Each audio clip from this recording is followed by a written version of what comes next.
Bollywood loves angry men. For almost 50 years, rage has been one of the most powerful emotions in Hindi cinema. Some of the biggest heroes in Bollywood history are defined by it. But if you look closely at the films that came after Deewaar, something strange begins to appear. The hero is still angry, but the target of that anger has changed. In older films, the hero fought the system. Today, the hero often fights for something much smaller, say for his father's approval. And once you notice this shift, it becomes difficult to ignore. Because somewhere along the way, Bollywood didn't just keep the angry young man alive, it quietly transformed it into something else: the angry son.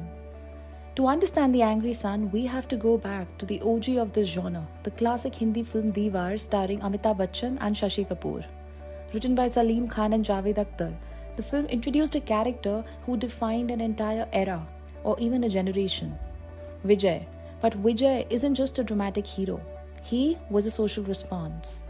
Film historian Zia Us Salam has written about how the angry young man reflected the frustrations of 1970s India. Unemployment, corruption, broken promises. Vijay's anger isn't random. It has a direction. His rage is aimed at the system that humiliated his family. And that's why the famous Mere Paas Maa Hai scene still works today. Because the conflict isn't just emotional, it's ideological. Two brothers representing two different responses to injustice.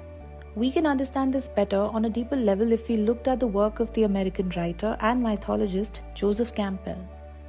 In The Hero with 1,000 Faces, Campbell describes a stage called Atonement with the Father. This is when the hero confronts authority and emerges transformed. It's the moment when rebellion turns into maturity. But Bollywood often tends to skip this step. Instead of confronting authority, the hero simply fights the world around him. And over time, this rage becomes the spectacle itself. Film theorist Laura Mulvey argued that cinema often builds a visual pleasure around power. The camera doesn't just show emotion, it glorifies it. And in many modern films, rage becomes the spectacle. Look at protagonists like Kabir Singh or Ranvijay. The slow walks, the explosive confrontations, the stylized violence. These moments aren't just storytelling, they're performance. And something subtle changes in these stories. The father is no longer someone to confront. He becomes someone to impress. In Animal, Ranvijay's violence becomes a performance of devotion. The hero doesn't rebel against paternal authority, he performs masculinity for it. But there is one film that quietly fixes the angry son problem, and strangely, it happens to be the most violent one. In recent Bollywood cinema history, we can take a look at Anurag Kashyap's Gangs of Wasseypur, a cult classic where revenge passes from father to son across generations. But unlike many revenge films, the violence here is tied to something larger in context: the coal mafia economy, power, politics. The anger is personal, but the system is still visible. In a strange way, Wasseypur connects the angry son to the original angry young man. Some films take the opposite approach. Instead of exploding outward, the anger turns inward.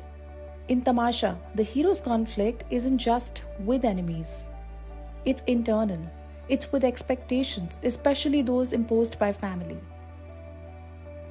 A similar emotional realism appears in Udaan, directed by Vikramaditya Motwani. Here the father isn't mythic. He is simply authoritarian and human. These films show a quieter reality behind many angry sons.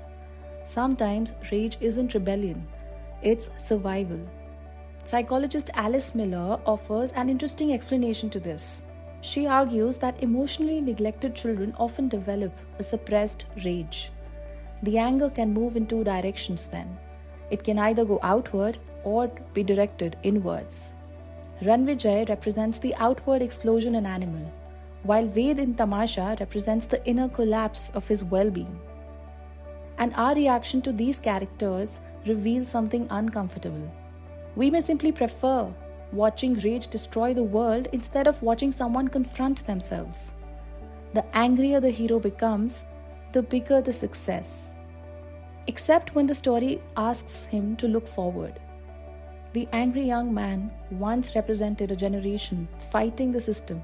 The angry son fights for something much smaller, his father's approval, and maybe that's why the quiet stories feel so rare. So maybe the real question isn't why Bollywood keeps making angry men. The real question is this: has the hero stopped fighting the system because the system has already won? And if that's true, then the angry young man didn't just disappear.